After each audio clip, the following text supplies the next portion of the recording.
தலைவா உனை வணங்க என் தலை மேற்கரம் குவித்தே மரமே உனை கேட்க நான் சிரமே தாழ் பணிந்தே.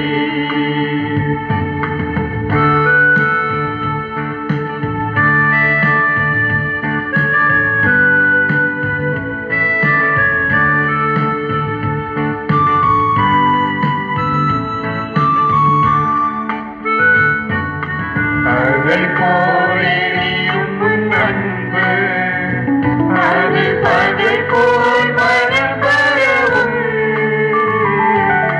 பகல் போல் எரியும் உன் அன்பு அது பகல் போல் மனம் வரவும். நிலையாய் உனை நினைத்தார் நான் மலையாய் நான் மலையாய் உயர்வடைவேன். தலைவா உனை வணங்க என் தலை மேற்கரம் குவித்தேன் வரமே உனை கேட்க நான் சிரமே தாழ் பணிந்தேன்.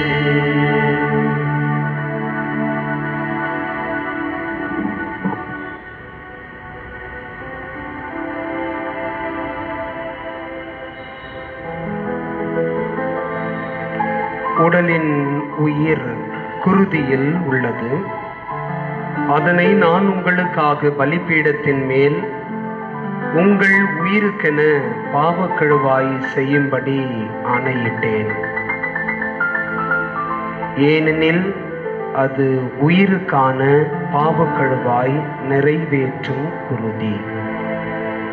லேவியர் புத்தகம் 17ஆம் அதிகாரம் 11வது இறைவசனம். அமருவோம். அன்புக்கினியவர்களே, இன்றைய தெய்வீக திருப்பலியில் தன்னுடைய 6வது பிறந்த நாளை கொண்டாடுகின்ற குழந்தை மரிய அல்ஃபிலா அவருக்காகவும் அவருடைய உடல் உள்ள சுகத்திற்காகவும் குழந்தை ஞானத்திலும் அறிவிலும் இயேசுவை போல் பெற்றோருடைய அரவணைப்பில் விசுவாசத்தில் வளர இந்த திருப்பலியிலே செபிப்போம். மேலும் ஆனி மார்கரெட் குடும்ப கருத்துக்கள் நிறைவேற வேண்டி வேண்டுதல் திருப்பலியாகவும், நீதி அவர்களுக்கு சுகப்பிரசவம் வேண்டி வேண்டுதல் திருப்பலியாகவும், விக்டர் சஞ்சய் சிறப்பு கருத்துக்கள் நிறைவேற வேண்டி வேண்டுதல் திருப்பலியாகவும், ஆண்டவருக்குள் நித்திலை பார்தலை அடைந்திருக்கின்ற Edward Joseph, Gnanamani, Rajasekar, Abraham Samuel, Sahayam இவர்களுடைய ஆன்ம இலை பார்தலுக்காகவும், அந்திரேயா அன்பிய குடும்பங்களில் மரித்த மார்க் கிறிஸ்டி குடும்பத்தில் மரித்த யாகப்பன், சம்பூர்ணம், சாமிதாஸ், ஈஸ்வரி, ராமதாஸ், அதிசய மேரி பீட்டர், கார்மேல், ஞான அந்தோணி, ராபர்ட், சூசை, மேரியம்மா, கணேஷ், சுப்பிரமணியம், ராஜா, நேசம்மாள், ராஜ்குமார், மோகன சுந்தரி குடும்பத்தில் மறைத்த ரோஸ்மேரி, குழந்தைராஜ், சின்ன பொண்ணு, பிரகாஷ், சுரேஷ், ருபல்லா குடும்பத்தில் மறைத்த அகஸ்தஸ், மெர்லின், ஜபதி, Marjorie, Jeyapal, Fathima, Peter, Selvi, Ravi, Lithwin, Thomas, அருட் சகோதரி சுசிலா, அருட் சகோதரி பிர்ஜித், போரஸ், Rita, Milton, Mary, Clara, Loretto, Reji Francis குடும்பத்தில் மரித்த C M Thomas, Mary Thomas, Solomon Thomas, Santhi Solomon, Clement Thomas, Lalitha Clement, Anselm Thomas, Andrew Thomas, Anto Thomas, Santha Thomas, Regan Silvanus, Joseph, Anthonisamy, Chinnappan, Rathinammal, Manjula, Logamatha, Bakkiyammal, Fathima, Rajamani, Sadanandam, Francis, Rajarathinam, Catherina, Victor குடும்பத்தில் மரித்த அருட் சகோதரி சூசை, மேரி, மீரா, சகாயராஜ், கமிலா பால், லில்லி தெரேசா, செல்வம், ராஜா மேரி, Katrina, Michael Raj, சிங்காரம், யாரும் நினையாத ஆத்துமாக்கள், Albin Jose குடும்பத்தில் மரித்த தேவதாசன், பாலம்மாள், ராஜரத்தினம், சூசை மரியான், மெல்பின் ஷிபா, ஆரோக்கியமேரி சுரேஷ் குடும்பத்தில் மரித்த துரைராஜ், நாகவல்லி, சம்பந்தமூர்த்தி, லூர்து பிரேமா, ஆனந்தன், ஈசாக், ஆரோக்கிய குடும்பத்தில் மரித்த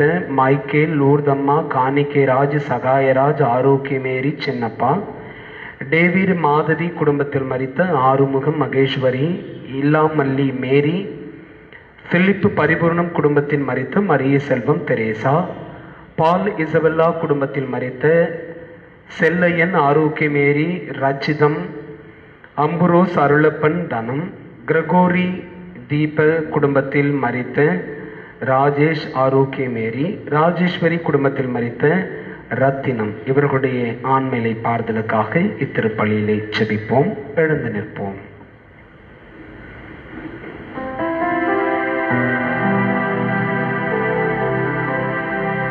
தந்தை, மகன், தூய ஆவியாரின் பெயராலே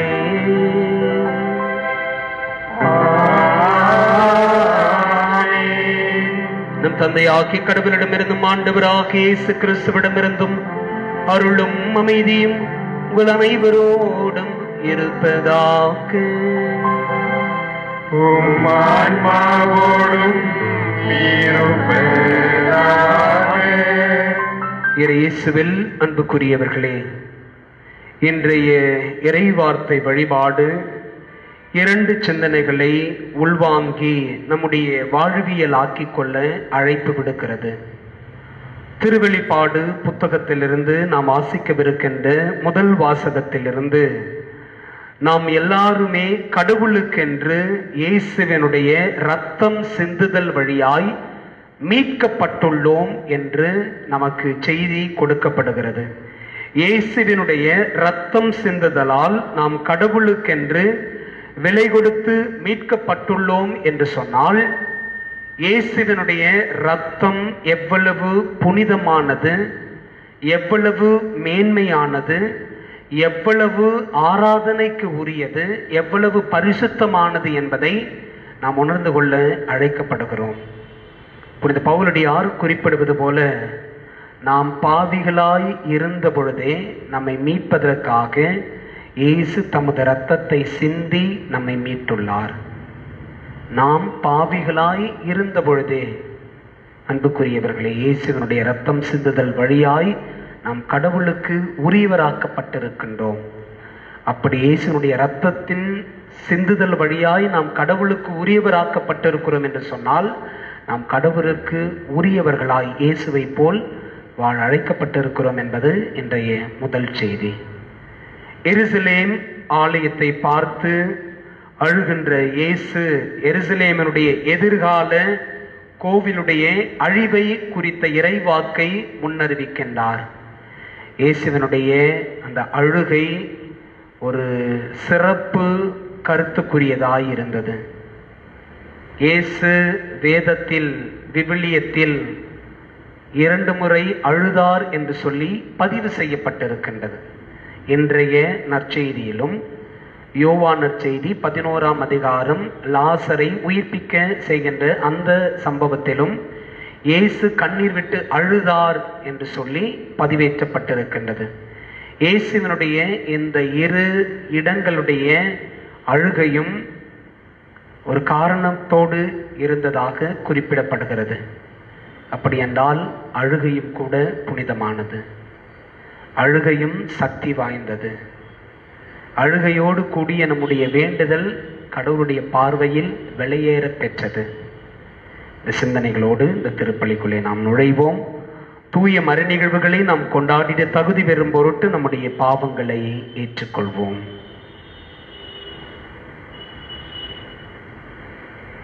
எல்லாம் உள்ள இறைவனிடமும் சகோதர சகோதரிகளே, உங்களிடமும் நான் பாவி என்று ஏற்றுக்கொள்கிறேன். ஏனெனில் என் சிந்தனையாலும் சொல்லாலும் செயலாலும் கடமைகள் தவறினாலும் பாவங்கள் பல செய்தேன். என் பாவமே, என் பாவமே, என் பெரும் பாவமே. ஆகியால் இப்போதும் கன்னியான புனித மரியாதையும் வானதூதர் புனிதர் அனைவரையும், சகோதர சகோதரிகளே உங்களையும் நம் இறைவனாகிய ஆண்டவரிடம் எனக்காக வேண்டிக் கொள்ள மன்றாடுகிறேன். எல்லாம் உள்ள இறைவன் நம் மீது இரக்கம் வைத்து நம் பாவங்களை மன்னித்து நம்மை நிலை வாழ்வுக்கு அழைத்து செல்வாராக. ஆமென்.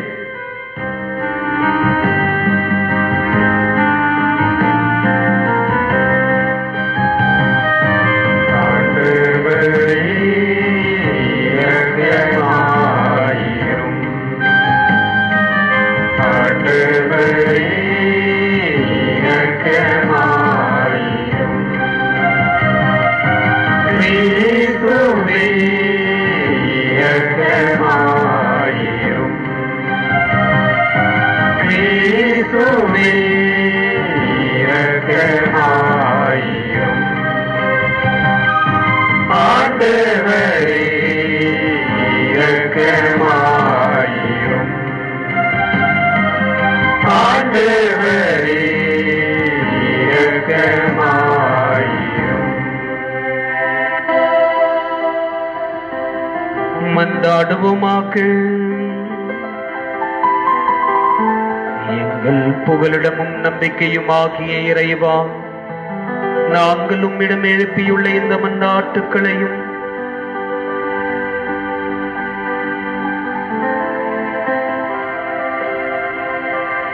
எங்கள் வேண்டுதல்களையும் கனிவுடன் கண்ணோக்கி அருளும். நாங்கள் உம்மை சார்ந்துதான் வாழ்கிறோம், இருக்கிறோம், இயங்குகிறோம் என்பதால் குழந்தைகளுக்குரிய வாஞ்சையுடன் உம்மை நோக்கி ஏறெடுத்து பார்க்கின்றோம். காலம் காலமாக மனிதர்களும் எதிர்பார்த்து காத்திருந்த மீட்பராகியவும் திருமகனை ஒரு குழந்தையாக பிறக்கச் செய்தீரே. அவர் வழியாக உம்மை அப்பா தந்தாய் என்றழைக்க தகுதியும் துணிவும் பெறும் நாங்கள் புதிய ஆற்றலும் தெளிவும் பெற்று மதுவைப்பின் நலன்களை முழுமையாய் சுவைத்து மகிழ்வோமாக. உம்மோடு தூய ஆவியாரின் ஒன்றிப்பில் இறைவனாய் என்றென்றும் வாழ்ந்து ஆட்சி செய்யும் எங்கள் ஆண்டவர் இயேசு கிறிஸ்து வழியாக உம்மை மன்றாடுகின்றோம்.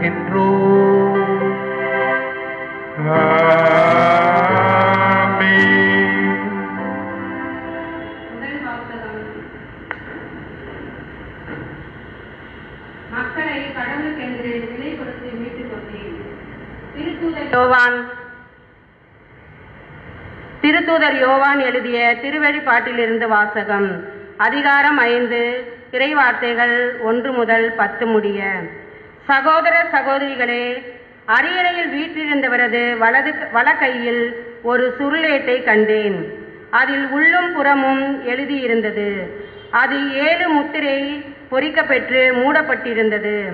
முத்திரைகளை உடைத்து ஏட்டை பிரிக்க தகுதி பெற்றவர் யார் என்று வலிமைமிக்க வானதூதர் ஒருவர் உரத்த குரலில் முழங்க கண்டேன். நூலை திறந்து படிக்க விண்ணுலகிலோ மண்ணுலகிலோ கீழுலகிலோ இருந்த எவராலும் இயலவில்லை. சுருளேட்டை பிரித்து படிக்க தகுதி பெற்றவர் எவரையும் காணவில்லையே என்று நான் தேம்பி அழுதேன். அப்பொழுது மூப்பருள் ஒருவர் என்னிடம், அலாதே யூதா, யூதா குலத்தின் சிங்கமும் தாவீதின் குலக்கொழுந்துமானவர் வெற்றி பெற்றுவிட்டார். அவர் அந்த 7 முத்திரைகளையும் உடைத்து ஏட்டை பிரித்து விடுவார் என்று கூறினார். அந்த 4 உயிர்களும் மூப்பர்களும் புடைசூழ அரியணை நடுவில் ஆட்டுக்குட்டி ஒன்று நிற்க கண்டேன். கொல்லப்பட்டது போல் அது காணப்பட்டது. அதற்கு 7 கொம்புகளும் 7 கண்களும் இருந்தன. அக்கண்கள் மண்ணுலகெங்கும் அனுப்ப பெற்ற கடவுளின் 7 ஆவிகளே. ஆட்டுக்குட்டி முன் சென்று அரியணையில் வீற்றிருந்தவரின் வலக்கையில் இருந்து அந்த ஏட்டை எடுத்தது. அப்பொழுது அந்த 4 உயிர்களும் 24 மூப்பர்களும் ஆட்டுக்குட்டி முன் வீழ்ந்தார்கள். அவர்கள் ஒவ்வொருவரும் யாழும் சாம்பிராணி நிறைந்த பொற்கிண்ணங்களும் வைத்திருந்தார்கள். இறைமக்களின் வேண்டுதல்களே அக்கிண்ணங்கள். அவர்கள் புதியதொரு பாடலை பாடிக்கொண்டிருந்தார்கள். ஏட்டை எடுக்கவும் அதன் முத்திரைகளை உடைத்து பிரிக்கவும் தகுதி பெற்றவர் நீரே. நீர் கொல்லப்பட்டீர். உமது இரத்தத்தால் குலம், மொழி, நாடு, மக்களினம் ஆகிய அனைத்தினின்றும் மக்களை கடவுளுக்கென்று விலை கொடுத்து மீட்டு கொண்டீர்.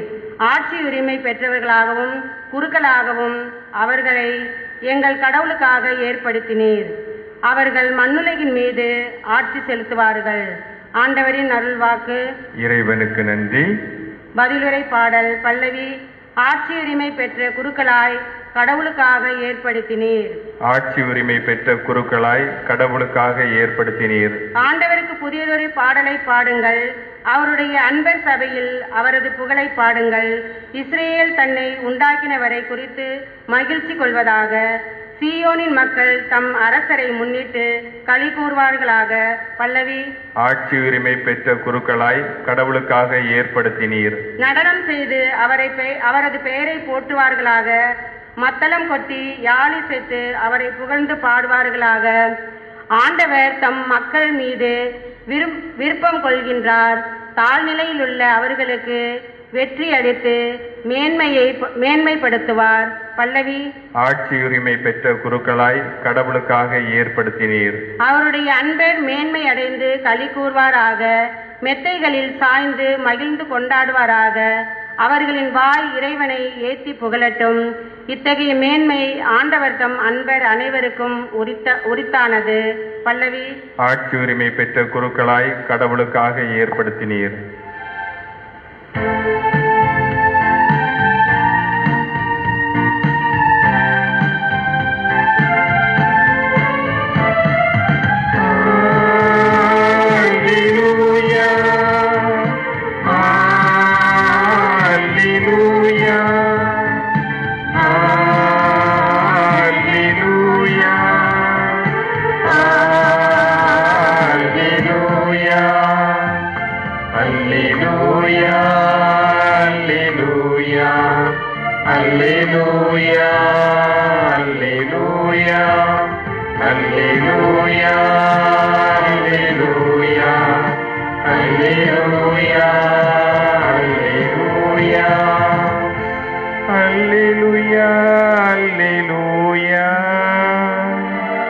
உங்கள் இதயத்தை கடினப்படுத்தி கொள்ளாதீர்கள். மாறாக நீங்கள் அவரது குரலுக்கு செவி கொடுத்தால் எத்துணை நலம். அல்லேலூயா,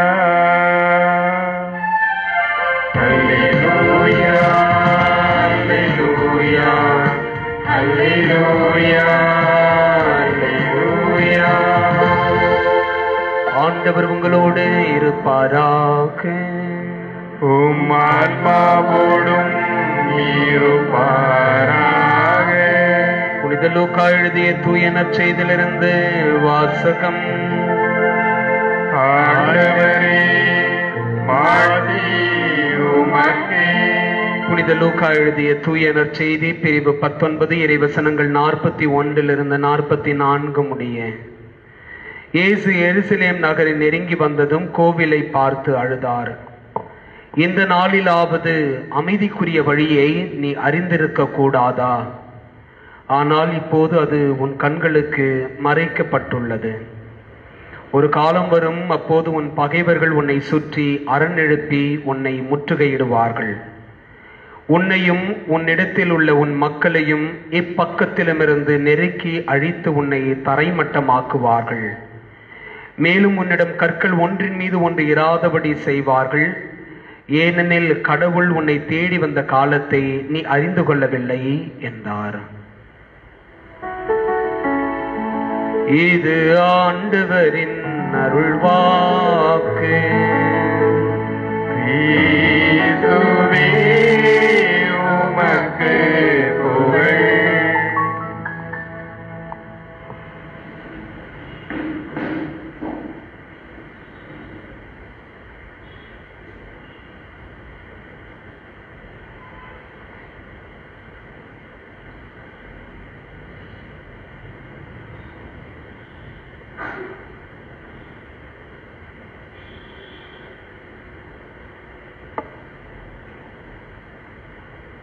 உமது இரத்தத்தால் குலம், மொழி, நாடு, மக்களினம் ஆகிய அனைத்து நின்றும் மக்களை கடவுளுக்கென்று விலை கொடுத்து மீட்டு கொண்டீர். திருவெளிப்பாடு புத்தகம் பிரிவு 5 இறைவசனம் 9. இறை இயேசுவில் அன்புக்குரியவர்களே, நம்முடைய தேசிய நெடுஞ்சாலைகளில் நீங்கள் கவனித்திருப்பீர்கள் என்று சொன்னால், அது எந்த தேசிய நெடுஞ்சாலையாக இருக்கட்டும், சென்னையிலிருந்து கன்னியாகுமரி செல்லுகின்ற தேசிய நெடுஞ்சாலையாக இருக்கட்டும், அல்லது சென்னையிலிருந்து ராமேஸ்வரம் செல்லுகின்ற நெடுஞ்சாலையாக இருக்கட்டும், அல்லது சென்னையிலிருந்து பெங்களூர் நோக்கிய நெடுஞ்சாலையாக இருக்கட்டும், அல்லது சென்னையிலிருந்து கல்கத்தா வரையிலான தேசிய நெடுஞ்சாலையாக இருக்கட்டும், அல்லது நம்முடைய OMR என்று சொல்லப்படுகின்ற ஓல்டு மகாபலிபுரம் நெடுஞ்சாலையாக இருக்கட்டும், அல்லது கிழக்கு கடற்கரை சாலை, சென்னையிலிருந்து கிழக்கு கடற்கரை சாலை வழியாக ராமேஸ்வரம் செல்லுகின்ற சாலையாக இருக்கட்டும், பல்வேறு இடங்களில் ஒரு செய்தியை நீங்கள் ஒருவேளை கவனித்தீர்களா என்று சொல்லி போட்டிருக்கின்றார்கள். Don't donate your blood on the road. Don't donate your blood on the road. உங்கள் குருதியை, இரத்தத்தை சாலையில் நீங்கள் வீணடிக்காதீர்கள் அல்லது சாலையில் கொட்டி தீர்க்காதீர்கள் என்று சொல்லி, ஒவ்வொரு மனிதனுடைய உடலிலும் குறைந்தது 7 லிட்டர் இரத்தம் இருக்கிறது என்று மருத்துவ உலகம் சொல்லுகின்றது. எப்பொழுது இந்த இரத்த ஓட்டம் நின்று விடுகிறதோ அப்பொழுது மனிதனுடைய உயிர் துடிப்பும் நின்று விடுகிறது. ஒரு மனிதனுடைய உயிர் துடிப்பு நிற்பதற்கு அவனுடைய இரத்த ஓட்டம் மிக முக்கிய காரணமாக அமைகின்றது. அல்லது சாலையில் பயணங்களின் பொழுது ஏற்படுகின்ற விபத்துக்களில், பெரும் விபத்தில் சிக்கிக் கொள்ளுகின்றவர்கள் இரத்தத்தை சிந்துகின்ற சூழல் ஏற்படுகின்ற பொழுது அடுத்த நிகழ்வு எதுவாக இருக்கிறது? மரணமாக இருக்கிறது. அன்புக்குரியவர்கள், அப்படி என்றால் நம்முடைய உடலில் இரத்தம் மிக முக்கிய பங்கை வகிக்கின்றது. இரத்தம் மிக முக்கிய பங்கை வகிப்பதனால்தான் இப்பொழுது மருத்துவமனைகளில் எல்லாம் இரத்த வங்கி என்று சொல்லி ஒரு தனி பிரிவே இயங்குகின்றது. நம்முடைய இரத்தங்கள் எல்லாம் சேகரிக்கப்பட்டு எவருக்கு இரத்தம் தேவைப்படுகிறதோ அப்பொழுது அந்த இரத்தம் கொடுக்கப்பட்டு உயிர்கள் காக்கப்படுகின்றது. ஏன், நாம் இப்பொழுது எதிர்கொண்டிருக்கின்ற இந்த பெரும் நோய் தொற்றினுடைய தொடக்கத்தில் இந்த நோய்க்கான மருந்து, இந்த நோயினால் பாதிக்கப்பட்டவர்களுடைய உடலிலிருந்து எடுக்கப்படுகின்ற இரத்தத்திலிருந்து பிரித்தெடுக்கப்படுகின்ற பிளாஸ்மா என்கின்ற ஒன்றை நோய் தொற்றினால் பாதிக்கப்பட்டவருக்கு கொடுத்தால் அவருடைய இரத்தம் முழுவதும் சுத்திகரிக்கப்பட்டு அவர் வாழ்வதற்கான வாய்ப்புகள் உண்டு என்கின்ற ஒன்றை கண்டுபிடித்தார்கள். அது கண்டுபிடித்த பிறகு தொடக்கத்தில் நாம் பெற்றுக்கொண்ட, ஊடகங்கள் வழியாய் பெற்றுக்கொண்ட செய்தி எது? எவரை இந்த சமூக ஊடகங்கள் இவர்கள் வழியாகத்தான் இந்தியாவிற்குள் இந்த நோய் தொற்று பரவியது. டெல்லியில் தப்லீக் மஸ்ஜித் என்கின்ற அந்த அமைப்பு நடத்திய அவர்களுடைய மதம் குறித்த கூட்டத்தில் பங்கேற்றவர்களால் இது இந்தியா முழுவதும் பரப்பப்பட்டது என்கின்ற ஒரு கருத்தியலை வெகுவாக பரப்பி நமக்குள் ஒரு விரோத மனப்பான்மை உருவாக்க சில குழுக்கள் முயற்சித்தது. ஆனால் அந்த மதத்தை சார்ந்த நல்ல உள்ளங்கள் தான் இப்படி உயிர்களை காப்பதற்கு இப்படி ஒரு மருத்துவம் இருக்கிறது, இரத்தத்திலிருந்து பிளாஸ்மா என்கின்ற ஒன்றை பிரித்தெடுத்து நோய்வாய்ப்பட்டிருக்கின்றவருக்கு கொடுத்தால் அவர் நலமடைவார் என்ற அறிவிப்பு கொடுத்தவுடன் இந்த குழுவை, இந்த மதத்தை சார்ந்தவர்கள் தான் அநேகர் தன்னிச்சையாக தன்னார்வத்தோடு முன்வந்து தங்களுடைய இரத்தத்திலிருந்து பிளாஸ்மாக்களை பிரித்தெடுத்து நோயுற்றோருக்கு கொடுத்து உதவுங்கள் என்று சொல்லி சொன்னது.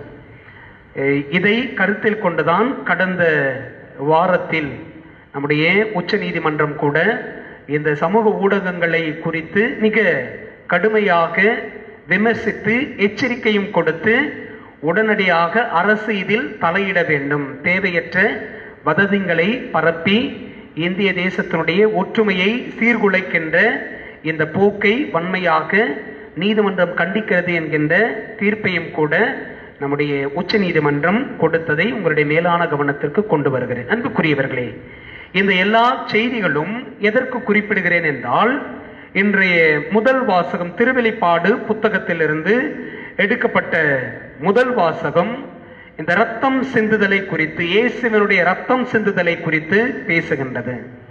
நம்முடைய விவிலியத்தினுடைய தொடக்க நூலிலிருந்தே ரத்தம் குறித்த, ரத்தம் சிந்துதல் குறித்த, ரத்தம் பலியாக ஒப்பு கொடுக்கப்பட்ட, நல்லுறவு பலியாக, எரி பலிகளாக ஒப்பு கொடுக்கப்பட்ட நிகழ்வுகளை குறித்தெல்லாம் விவிலியத்தில் நாம் வாசிக்கின்றோம். தொடக்க நூல் புத்தகம் 4ஆம் அதிகாரம் காயினும் ஆபேலும் என்கின்ற தலைப்பில் நமக்கு காயின் ஆபேல் குறித்த, ஆதாம் ஏவாள் அவர்களுடைய பிள்ளைகளை குறித்த செய்தி நமக்கு கொடுக்கப்படுகிறது. அந்த நிகழ்வு நமக்கு தெரியும்.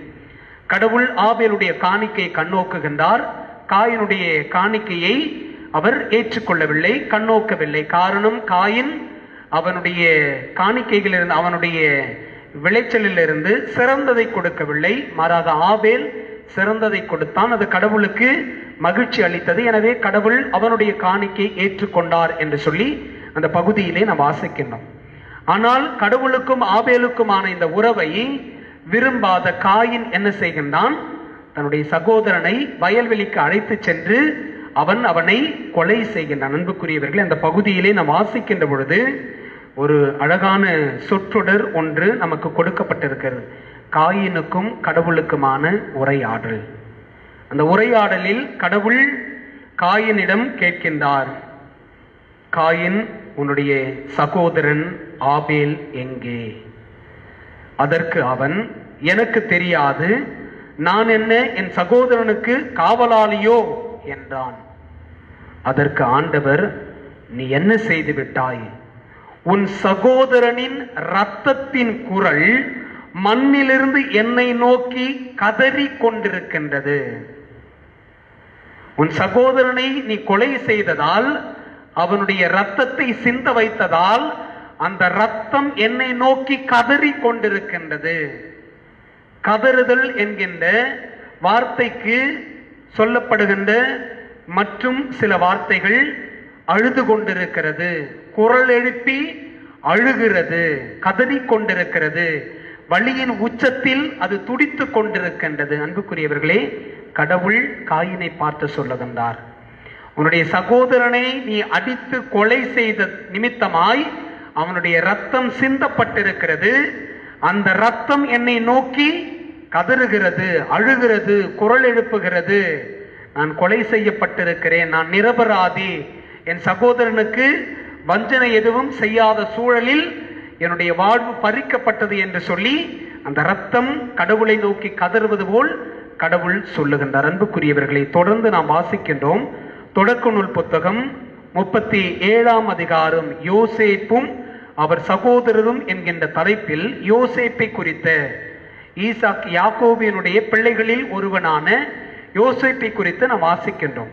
அவருடைய தந்தை யாக்கோபு யோசேப்பின் மீது அதீத அன்பு கொண்டிருந்தார். மற்ற சகோதரர்களை காட்டிலும் இவன் மீது பிரியமாய் இருந்தார்.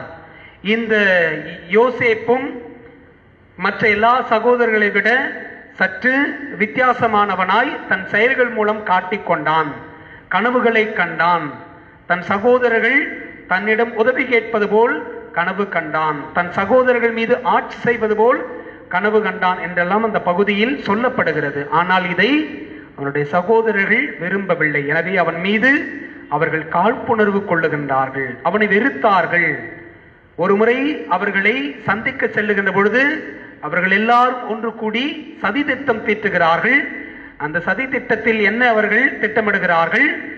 இவனை நாம் அடித்து கொன்று போடுவோம், தந்தையிடம் போய் காட்டு விலங்கு இவனை கொலை செய்தது என்று சொல்லி நாம் சொல்லிவிடுவோம் என்று சொல்லி திட்டமிடுகிறார்கள். ஆனால் அந்த சகோதரர்களில் ஒருவன் ரூபன் என்பவன், தொடக்க நூல் புத்தகம் 37ஆம் அதிகாரம் 22வது இறைவசனம், ரூபன் அவர்களை நோக்கி, அவன் இரத்தத்தை சிந்தாதீர்கள், அவனை பாலை நிலத்தில் உள்ள இந்த ஆழ்குழிக்கில் தள்ளிவிடுங்கள், அவன் மீது கை வைக்காதீர்கள் என்று சொன்னார். ஏனெனில் அவர்கள் கையிலிருந்து அவரை தப்புவித்து தம் தந்தையிடம் சேர்ப்பிக்கும் நோக்கம் கொண்டிருந்தார்.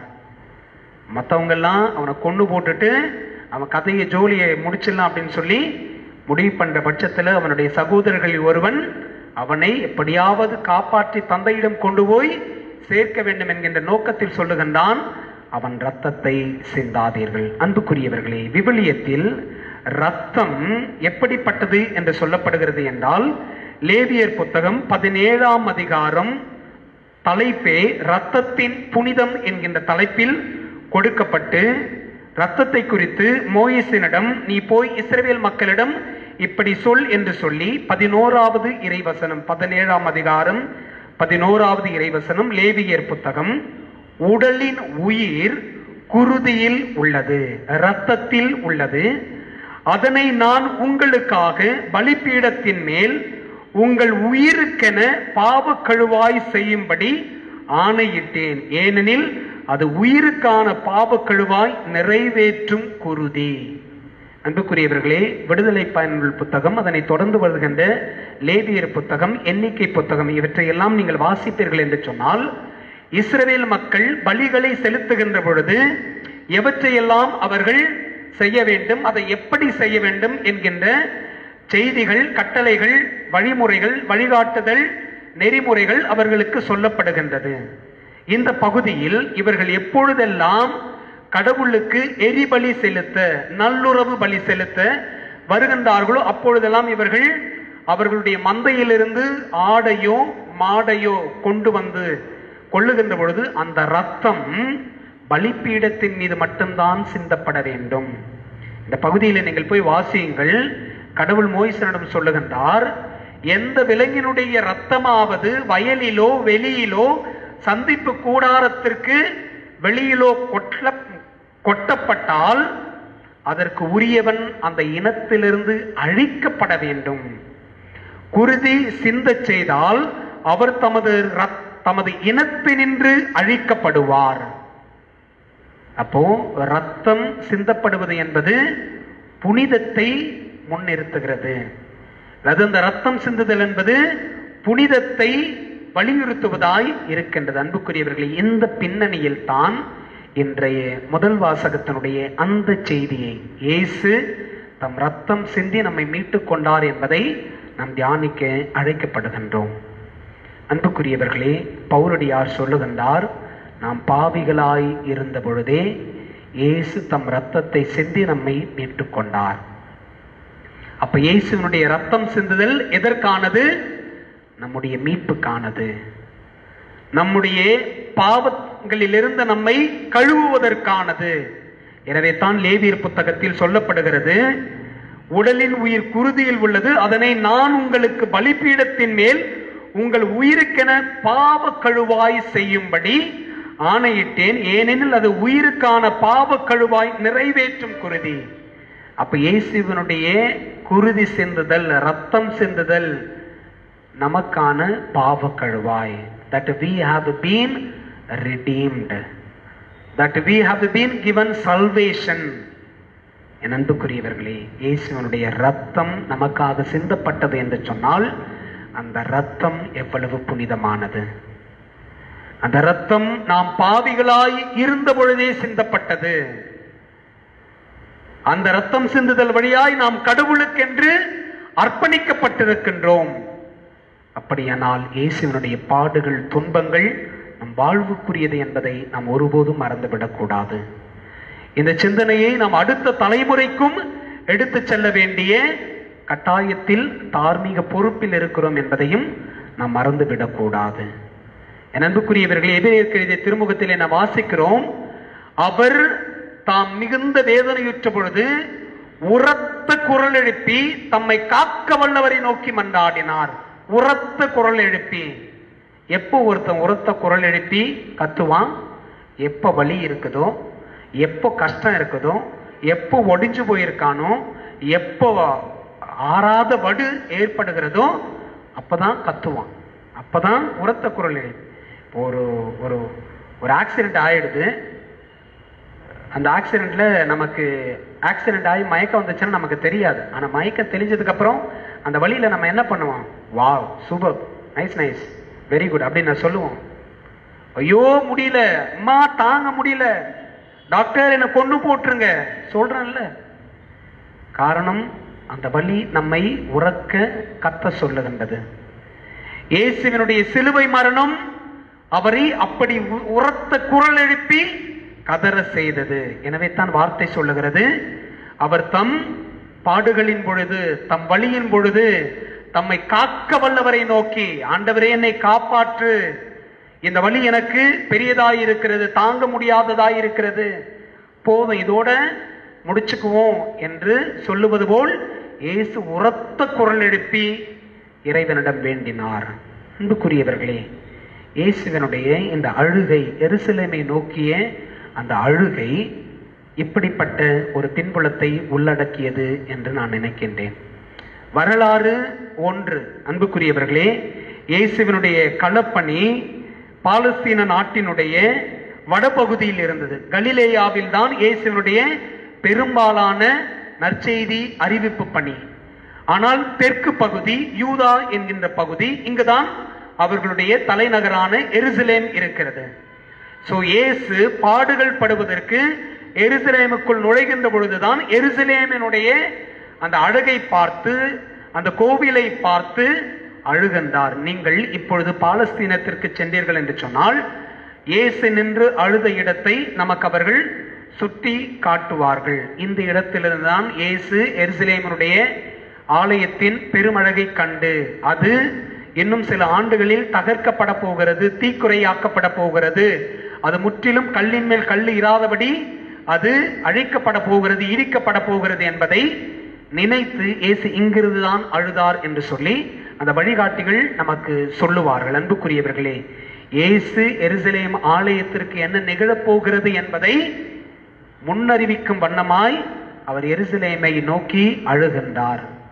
இயேசு முன்னறிவித்தது போல 70வது ஆண்டில் ரோமையர்கள் இந்த எருசலேமின் மீது படையெடுத்து, குறிப்பாக எருசலேம் ஆலயத்தில் இருந்த எல்லாவற்றையும், விலையுயர்ந்த எல்லா ஆபரணங்களையும் கொள்ளையடித்து கொண்டு போய் எருசலேம் ஆலயத்தை அவர்கள் தரைமட்டமாக்கி விட்டார்கள். இன்றைக்கு நீங்கள் எருசலேம் ஆலயம் இருந்த இடத்திற்கு சென்றீர்கள் என்று சொன்னால் ஒரு சுவர் மட்டும்தான் இருக்கும். they call it weeping wall, அழுகையின் சுவர். அன்புக்குரியவர்களே, இயேசுனுடைய அழுகை காரணத்தோடு இருந்தது, வலியோடு இருந்தது. எனவே தான் இயேசு அழுகிறார். எதற்காக? கடவுள் அவர்கள் தேடி வந்ததை அவர்கள் அறிந்து கொள்ளவில்லை. இதைத்தான் இன்றைய நற்செய்தியினுடைய இறுதி வசனமாய் நாம் வாசிக்கின்றோம். ஏனெனில் கடவுள் உன்னை தேடி வந்த காலத்தை நீ அறிந்து கொள்ளவில்லை என்றார். இயேசுதான் மெசியா என்பதை, இயேசுதான் கிறிஸ்து என்பதை, இயேசுதான் மீட்பர் என்பதை எவ்வளவு எடுத்து சொல்லியும் இந்த மக்கள் ஏற்றுக்கொள்ளவில்லையே, அறிந்து கொள்ளவில்லையே, நிராகரித்து விட்டார்களே, ஒதுக்கி விட்டார்களே என்று சொல்லி இயேசு எருசலேம் ஆலயத்தை பார்த்து அழுகின்றார். அவர் ஆலயத்தை பார்த்து அழவில்லை, அந்த ஆலயத்தோடு தொடர்புடைய மக்களை நினைத்து இயேசு அழுதார் என்பதுதான் வரலாறு. அன்புக்குரியவர்களே, இந்த யூதர்களுடைய வரலாறை பொறுத்தவரையில் அவர்களுடைய வாழ்வின் மையமாயிருந்தது அவர்களுடைய மதம், யூத மதம். அந்த மதத்தின் மாபெரும் அடையாளமாயிருந்தது எருசலேம் பேராலயம். எனவே அந்த எருசலேம் பேராலயத்தை மையமாய் வைத்துதான் அவர்கள் எல்லாவற்றையும் தீர்மானிக்கின்றார்கள், திட்டமிடுகின்றார்கள், எல்லாவற்றையும் செய்தார்கள். ஒரு பஞ்சாயத்தா எருசலேம் ஆலயத்தினுடைய ஏதாவது ஒரு பகுதியில் ஒருவனை தீர்ப்பிட வேண்டுமா, அந்த பகுதியில் ஏதாவது ஒரு இடத்தில் வழக்கு விசாரணை நடத்த வேண்டுமா, பொது மக்கள் மத்தியில் அந்த இடத்தில் ஏதாவது ஒரு இடத்தில்.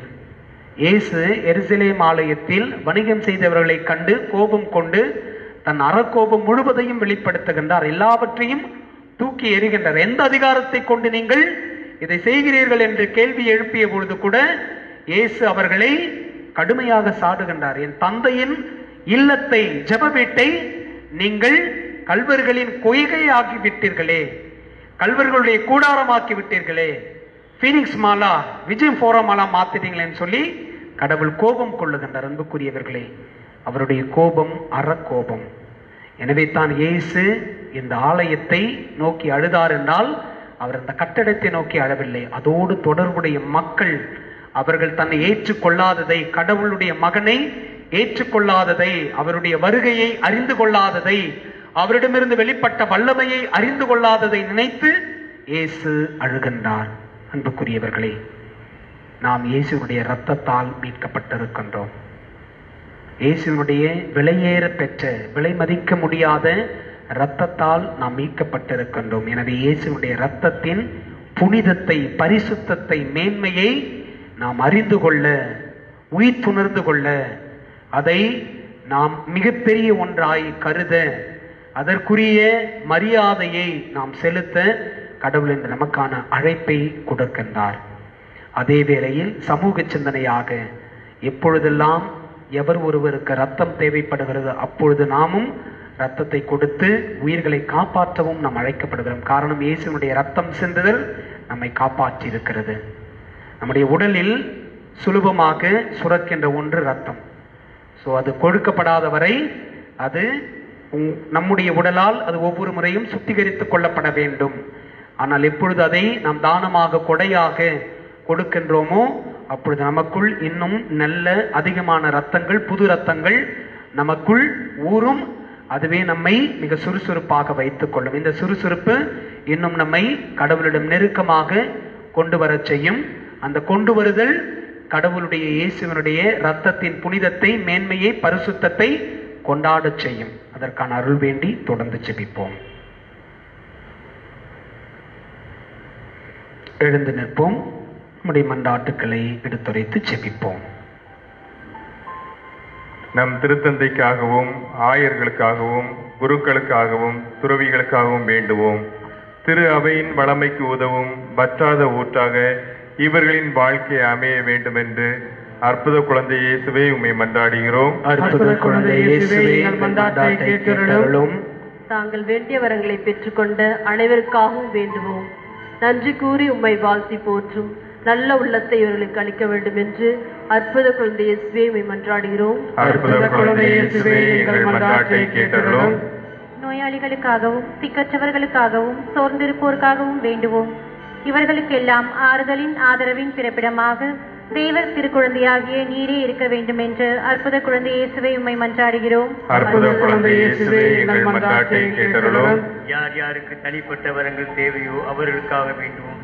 இவர்களின் எளிய நம்பிக்கையை ஆசீர்வதித்து தம் திருவுள்ளபடி தெய்வீக திரு குழந்தையை இவர்களின் விண்ணப்பங்களை ஏற்று அருள் தர வேண்டும் என்று அற்புத குழந்தை இயேசுவே உம்மை மன்றாடுகின்றோம். அற்புத குழந்தை இயேசுவே, எங்கள் மன்றாட்டை கேட்டருளும்.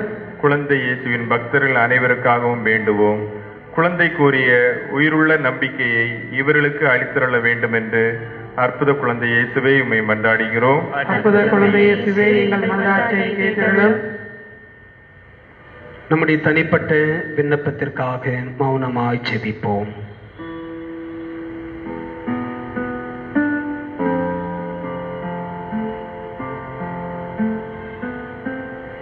எங்கள் புகலிடமும் நம்பிக்கையும் ஆகிய இறைவா, நாங்கள் உம்மிடம் எழுப்பியுள்ள இந்த மன்றாட்டுக்களையும் இன்னும் எங்கள் உள்ளங்களிலும் குடும்பங்களிலும் தேங்கி கிடக்கின்ற எண்ணற்ற தேவைகளையும் எங்கள் தகுதியை பார்த்து அல்லாமல் உமது இரக்கத்திலும் பராமரிப்பிலும் நாங்கள் கொண்டுள்ள நம்பிக்கையை முன்னிட்டு தந்தருளுமாறு எங்கள் ஆண்டவரும் திருமகனும் ஆகிய தெய்வ திருக்குழந்தை இயேசு வழியாக மன்றாடுகிறோம். ஆமென்.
சகோதரர் சகோதரிகளை, என்னுடையதும் உங்களுடையதுமான இந்த தெய்வீக திருப்பலி எல்லாம் உள்ள தந்தை ஆகிய இறைவனுக்கு ஏற்றதாகும்படி செபியுங்கள்.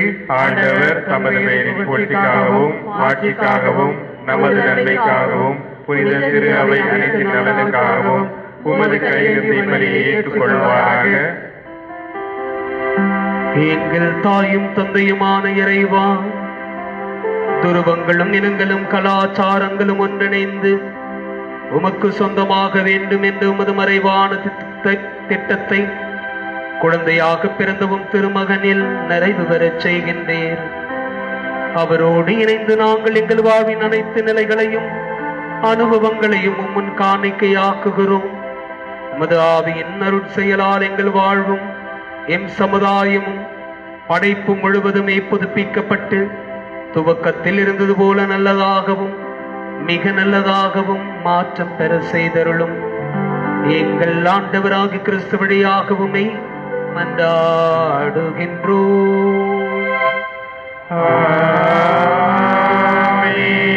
ஆண்டவர் உங்களோடு இருப்பாராக.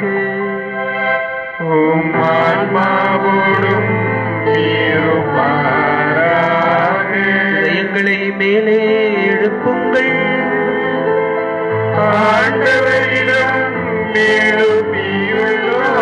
இறைவனாகிய ஆண்டவருக்கு நன்றி கூறுவோம்.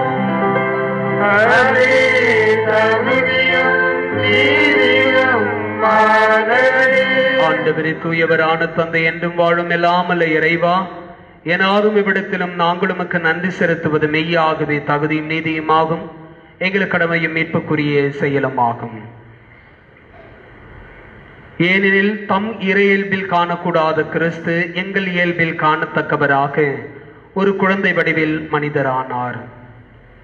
இந்த மறையுண்மை வாயிலாக எம்மை மீட்கும் உமது செயல் திட்டம் உறுதி செய்யப்பட்டது. வார்த்தையான அவர் மனிதரானதால் கடவுளை நாங்கள் கண்கூடாய் காணவும் அவர் வழியாக கண் காணாதவை மீது ஆர்வம் கொள்ளவும் செய்தீர்.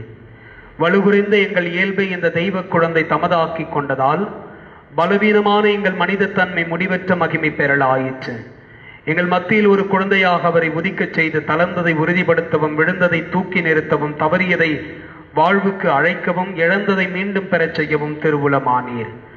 ஆகவே தூதர் அதிதூதரோடும் அரியணை சூழ்வோர் ஆட்சி புரிவோர் மற்றும் வானக சேனையின் அணிகள் அனைவரோடும் சேர்ந்து நாங்களும் உமது மகிமையை புகழ்ந்துரைத்து முடிவின்றி பாடுவதாவது: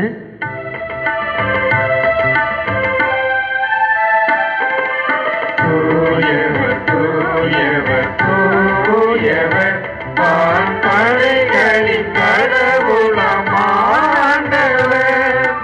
விண்ணகமும் மண்ணகமும் உமது மாட்டியால் நிறைந்துள்ளன. உன்னதங்களிலே ஓசானா, உன்னதங்களிலே ஓசானா. ஆண்டவர் பெயரால் வருகிறவர், ஆசி பெற்றவர். உன்னதங்களிலே ஓசானா, உன்னதங்களிலே ஓசானா. ஆண்டவரின் நிர்மையாகவே தூயவர், தூய்மை அனைத்திற்கும் ஊற்று. ஆகவே உம்முடைய ஆவியை பொழுது காணிக்கைகளை தூய்மைப்படுத்தவும் வேண்டுகிறோம். இவ்வாறு எங்கள் ஆண்டவர் இயேசு கிறிஸ்துவின் உடலும் இரத்தமுமாக எங்களுக்கு இவை மாறுவனவாக.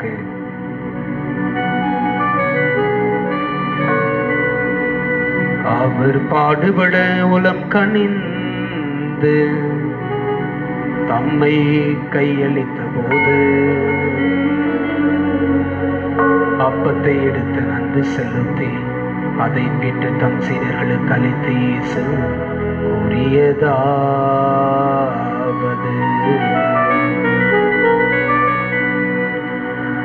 அனைவரும் இதிலிருந்து பெற்று உண்ணுங்கள், ஏனெனில் இது உங்களுக்காக கையளிக்கப்படும் என் உடல். எங்களுக்காக பலியான இயேசுவே, நாங்கள் உம்மை ஆராதிக்கிறோம்.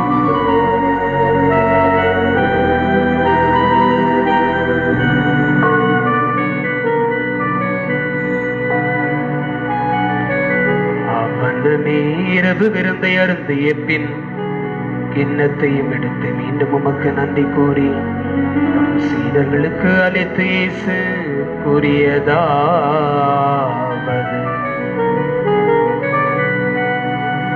அனைவரும் இதிலிருந்து பெற்று பருகுங்கள், ஏனெனில் இது புதிய நிலையான உடன்படிக்கைக்கு உரிய என் இரத்தத்தின் கிண்ணம். இது பாவ மன்னிப்புக்கென்று உங்களுக்காகவும் பலருக்காகவும் சிந்தப்படும். இதை என் நினைவாக செய்யுங்கள். உங்களுக்காக பலியான இயேசுவே, நாங்கள் உம்மை ஆராதிக்கிறோம்.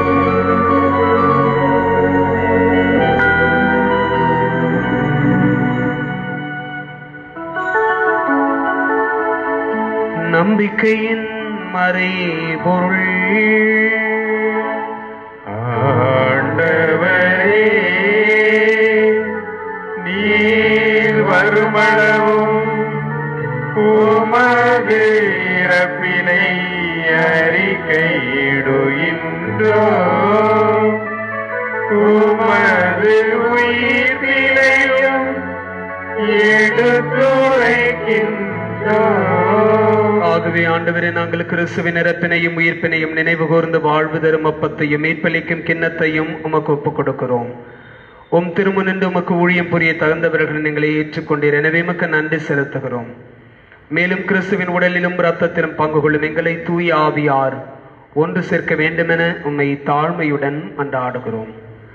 ஆண்டவரே, உலகெங்கும் பரவி இருக்கும் அது திரு அவையை நினைவு கூர்ந்தருளும் எங்கள் திருத்தந்தை பிரான்சிஸ், எங்கள் ஆயர் தந்தை நீதிநாதன், எல்லா திருநிலையினர் ஆகிய அனைவரோடும் உமது திரு அவை அன்பில் நிறைவு பெற செய்தருளும். மேலும் உயிர்த்தெழுமது நோக்குடன் துயில் கொள்ளும் எங்கள் சகோதரர் சகோதரிகளையும் இறந்தோர் அனைவரையும் இரக்கத்துடன் நினைவு கூர்ந்து உமது திருமுக ஒளியினுள் ஏற்றருளும். எங்கள் அனைவரும் மீதும் இரக்கமாயிரும். கடவுளின் கன்னித்தாயான புனித மரியா, அவருடைய அன்பு கணவரான புனித யோசேப்பு, புனித திருத்தூதர்கள், இவ்வுலகிலும் உகந்தவராயிருந்தோர் ஆகிய புனிதர் அனைவருடனும் நாங்கள் நிலைவாழ்வில் பங்கு கொள்ளும் தகுதி பெற்று உம் திருமகன் இயேசு கிறிஸ்து வழியாக உம்மை புகழ்ந்தேத்தும் வரமருள மன்றாடுகிறோம்.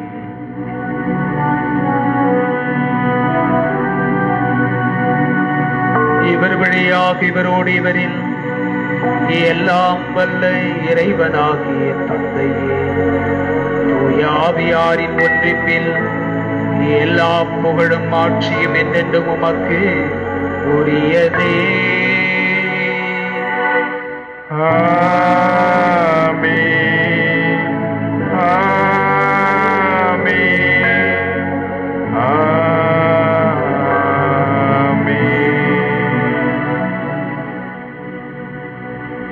மீட்பரின் கட்டளையால் கற்பிக்கப்பட்ட இறைப்படிப்பினையால் பயிற்சி பெற்ற நாம் கரம் விரித்து செபிப்போம். விண்ணுலகில் இருக்கின்ற எங்கள் தந்தையே, உமது பெயர் தூயதென போற்ற பெறுக, உமது ஆட்சி வருக, உமது திருமணம் விண்ணுலகில் நிறைவேறுவது போல மண்ணுலகிலும் நிறைவேறுக. எங்கள் அன்றாட உணவை இன்று எங்களுக்கு தாரும். எங்களுக்கு எதிராக குற்றம் செய்வோரை நாங்கள் மன்னிப்பது போல எங்கள் குற்றங்களை மன்னியும். எங்களை சோதனைக்கு உட்படுத்தாதையும், தீமையிலிருந்து எங்களை விடுவித்தருளும். ஆண்டவரே, தீமை அனைத்திலும் இருந்தும் எங்களை விடுவித்து எங்கள் வாழ்நாளில் அமைதியை கனிவுடன் அருளும் என்றாடுகிறோம். முதிய இரக்கத்தின் உதவியால் நாங்கள் பாவத்திலிருந்து எப்போதும் விடுதலை பெற்று யாதொரு கலக்கமும் இன்றி நலமாயிருப்போமாக. நாங்கள் எதிர்நோக்கி இருக்கும் பேரின்பத்துக்காகவும் எமேப்பராகிய இயேசு கிறிஸ்துவின் வருகைக்காகவும் காத்திருக்கின்றோம். ஏனெனில் ஆட்சியும் வல்லமையும் மாட்சியும் என்றென்றும் உமதே. ஆண்டவரே இயேசு கிறிஸ்துவை, அமைதி உங்களுக்கு விட்டுச் செல்லுகிறேன், என் அமைதி உங்களுக்கு அளிக்கிறேன் என்றும் திருத்தூதர்களுக்கு மொழிந்தீர். எங்கள் பாவங்களை பாராமல் உமது திரு அவையின் நம்பிக்கையை கண்ணோக்கி உமது திருவுளத்திற்கு ஏற்ப அதற்கு அமைதியையும் ஒற்றுமையும் அளித்தருள்வீராக. என்றென்றும் வாழ்ந்து ஆட்சி செய்கின்றவர் நீரே. ஆமென். ஆண்டவருடைய அமைதி உங்களோடு என்றும் இருப்பதாக, உம் ஆன்மாவோடும் இருப்பதாக. ஒருவருக்கொருவர் ஆண்டவர் தருகின்ற அமைதியை பகிர்ந்து கொள்வோம்.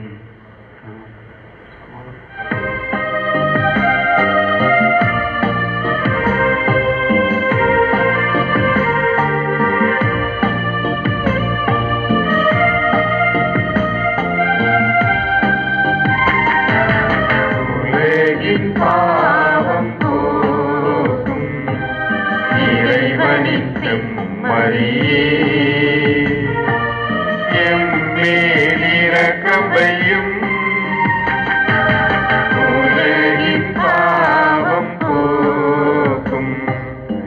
இறைவனின் செம்மறியே, எம்மேல் இரக்கம் வையும். உலகின் பாவம் போக்கும் இறைவனின் செம்மறியே, எமக்கு அமைதி அருளும், எமக்கு அமைதி அருளும். இதோ இறைவனின் செம்மறி, உலகின் பாவங்களை போக்குகிற தெய்வம். இயேசுவின் திருவிருந்து அழைப்பு பெற்றிருக்கிற நாம் எல்லாருமே பேறு பெற்றோர். ஆண்டவரே, நீர் என் இல்லத்தில் எழுந்தருள நான் தகுதியற்றவன். ஆனால் ஒரு வார்த்தை மட்டும் சொல்லி அருளும், எனது ஆன்மா நலமடையும்.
நற்கருணைக்கு பின் ஜெபம். கிறிஸ்துவின் ஆத்மாவே என்னை புனிதமாக்கும், கிறிஸ்துவின் திருவுடலே என்னை மீட்டருளும், கிறிஸ்துவின் திரு ரத்தமே எனக்கு எழுச்சியூட்டும், கிறிஸ்துவின் விழாவின் தண்ணீரே என்னை கழுவிடுமே, கிறிஸ்துவின் பாடுகளே என்னை தேக்கிடுமே. ஓ நல்ல இயேசுவே, எனக்கு செவிசாயும், உம் திரு காயங்களுள் என்னை மறைத்தருளும், உம்மிடமிருந்து என்னை பிரிய விடாதையும், தீய பகைவரிடமிருந்து என்னை காத்தருளும், எனது இறப்பின் வேளையில் என்னை அழைத்தருளும், உம்மிடம் வர எனக்கு கட்டளையிட்டருளும், புனிதர்களோடு எக்காலமும் உம்மை புகழச் செய்யும். ஆமீன். அமரவும். அன்புக்குரியவர்களே, ஒரு சில நினைவுறுத்தல்கள். நாம் ஏற்கனவே குறிப்பிட்டது போல நம்முடைய ஞாயிறு திருப்பலிகளில் நாம் மாற்றத்தை கொண்டு வந்திருக்கின்றோம். கடந்த மாதங்களில் நாம் 5 திருப்பலிகளை கொண்டாடினோம். இப்பொழுது அது 4ஆக மாற்றப்பட்டுள்ளது. காரணம், நாம் இயல்பு நிலைக்கு திரும்பிக் கொண்டு இருப்பதால். காலை 6:30 மணிக்கு ஆங்கிலத்தில் திருப்பலியும், காலை 8 மணிக்கும் காலை 11 மணிக்கும் மாலை 6 மணிக்கும் 3 திருப்பலிகள் தமிழில் நடைபெறும் என்பதை உங்களுடைய மேலான கவனத்திற்கு கொண்டு வருகின்றேன். அன்புக்குரியவர்களே, நம்முடைய ஆயர் தந்தையினுடைய ஏழை அம்மாக்களுக்கான, அப்பாக்களுக்கான, பிள்ளைகளுக்கான கிறிஸ்து பிறப்பு அன்பளிப்பு நினைவு பரிசினை உங்களிடம் கேட்டிருந்தேன். அதை அன்பியே பொறுப்பாளர்கள் வழியாக கொடுத்து உதவிடுமாறு, ஏழைகளின் சிரிப்பில் வாழுகின்ற கடவுளை கொண்டாடுவதற்கு நமக்கான ஒரு சிறந்த வாய்ப்பு என கருதி உதவிடுமாறும் உங்களை அன்போடு கேட்டுக்கொள்ளுகின்றேன்.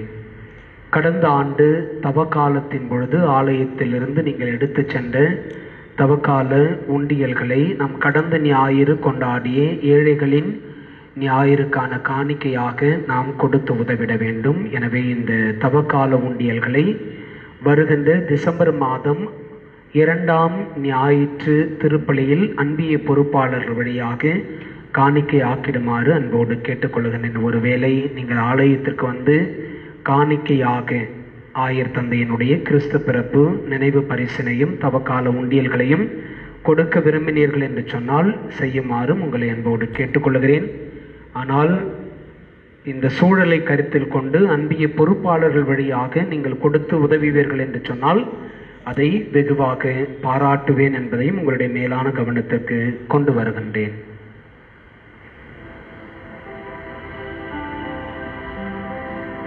நன்றியோடு மன்றாடுவோமாக.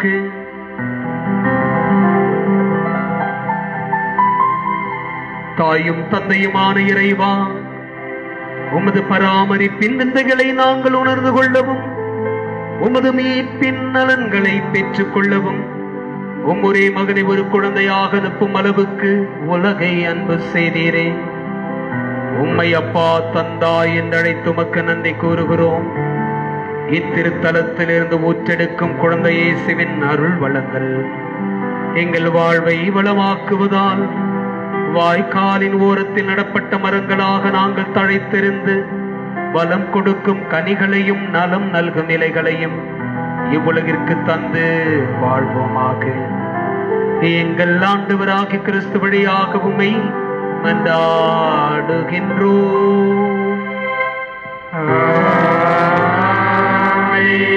ஆண்டவர் உங்களோடு இருப்பாராக.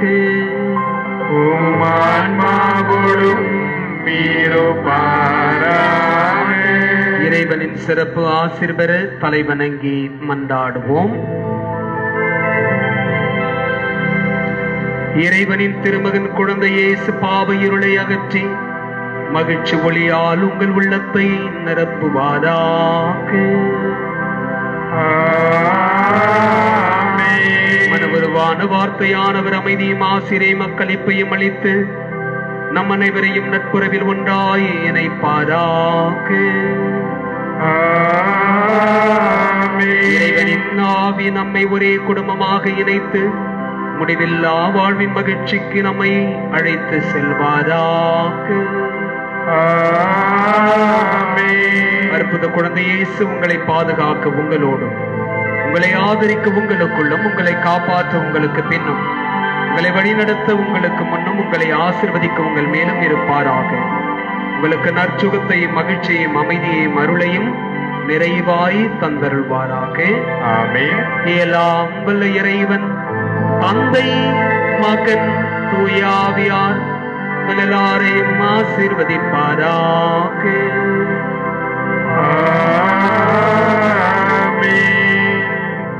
இயேசு நமக்காய் சிந்திய இரத்தத்தின் புனிதத்தையும் பரிசுத்தத்தையும் உணர்ந்தவர்களாய் சென்று வாருங்கள். திருப்பலி நிறைவுற்றது. இறைவனுக்கு நன்றி.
உலகம் புதிதாய் விடுகின்றதே, ஜோதியும் தெரிகின்றது.